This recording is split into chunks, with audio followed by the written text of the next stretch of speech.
ई जो है ये हमारे पास बराबर होता है ई माइनस आई आर के।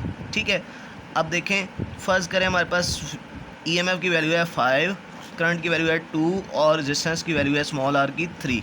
ठीक है, अच्छा अब इससे क्या होगा स्टूडेंट, तो आंसर हमारा आएगा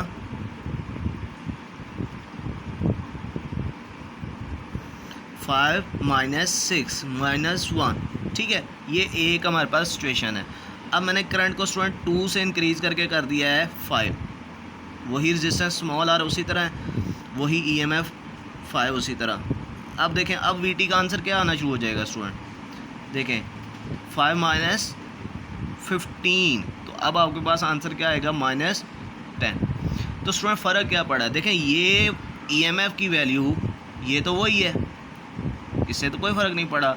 तो स्टूडेंट जब आप आई इंक्रीज़ करते हैं ना, जब आप करंट इंक्रीज़ करते हैं, यहाँ पे 2 था, यहाँ पे आपने 5 कर दिया, तो ये जो हमारे पास टर्म है, ये टर्म, ये वाली टर्म जो है, ठीक है, ये टर्म का आंसर बढ़ गया। पहले इस टर्म का आंसर आया था 6, तो टोटल आंसर आया -1। अब आंसर आया है इसका 15 इस टर्म का, तो आंसर -10 तक पहुंच गया। ठीक है, इसलिए जब हम करंट बढ़ाते हैं स्टूडेंट, तो आई आर वाले टर्म का जो आंसर है वो क्या कर जाता है, वो इंक्रीज़ कर जाता है। अब आप आंसर पढ़ने की कोशिश करें जी। देखें, सबसे पहले एक्सप्रेशन वही लिखी हुई है। अब उसने यहाँ पे तो बता दिया जी कि where r is the internal resistance of the battery and I is the current flowing through outer circuit. अच्छा, उसके बाद देखें नेक्स्ट में क्या लिखा है, it is clear from expression that when I large the factor I r becomes large. ठीक है जी, वही बात, and V T becomes small, hence terminal potential difference of a battery decreases when current down from it is increase. तो इस तरह ये question का आप आंसर लिखेंगे स्टूडेंट। सिंपल है, जो आई आर की टर्म है वो बढ़ती जाएगी जब जब करंट बढ़ेगा, जिसकी वजह से वी टी की वैल्यू मोर नेगेटिव होती जाएगी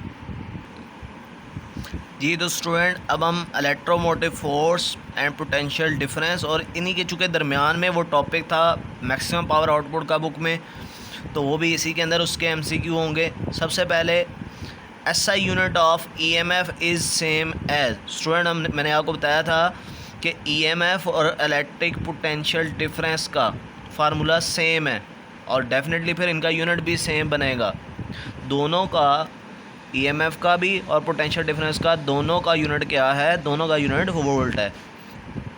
इसके बाद स्टूडेंट आपने इसमें से एक्सप्रेशन बतानी है कि जो टर्मिनल पोटेंशियल डिफरेंस है उसकी एक्सप्रेशन क्या बनेगी। तो स्टूडेंट अभी आपने पीछे शॉर्ट क्वेश्चन में देख ली, V T is equals to E minus I R. Third, electromotive force और पोटेंशियल डिफरेंस दोनों किस में मेजर होते हैं, तो स्टूडेंट दोनों मेजर होते हैं वोल्ट में। फोर्थ, आपको मैंने टॉपिक में भी बताया difference between EMF and potential difference. तो देखें इसमें उसने बोला जी कि EMF is always dash even when no current is drawn through the battery of the cell. कि ईएमएफ हमेशा तब भी क्या होता है स्टूडेंट, प्रेजेंट होता है। मैंने आपको बताया था कि जो टर्मिनल पोटेंशियल डिफरेंस है वो तब बनता है जब करंट फ्लो करे। ठीक है, अगर करंट नहीं फ्लो कर रहा तो टर्मिनल पोटेंशियल डिफरेंस नहीं होगा, लेकिन तब भी बैटरी का जो ईएमएफ है वो तब भी मौजूद होता है।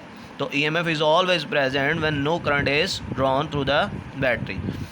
उसके बाद which bulb has the least resistance. आपको यहाँ पे 4 बल्ब के पावर दी हुई है, आपको पूछा जी कि यहाँ पे इनमें से किसकी जो रेजिस्टेंस है वो कम है। तो इसके लिए स्टूडेंट देखें, ये हमारे पास फार्मूला है P=V²/R, यहाँ से R आ जाएगा V²/P।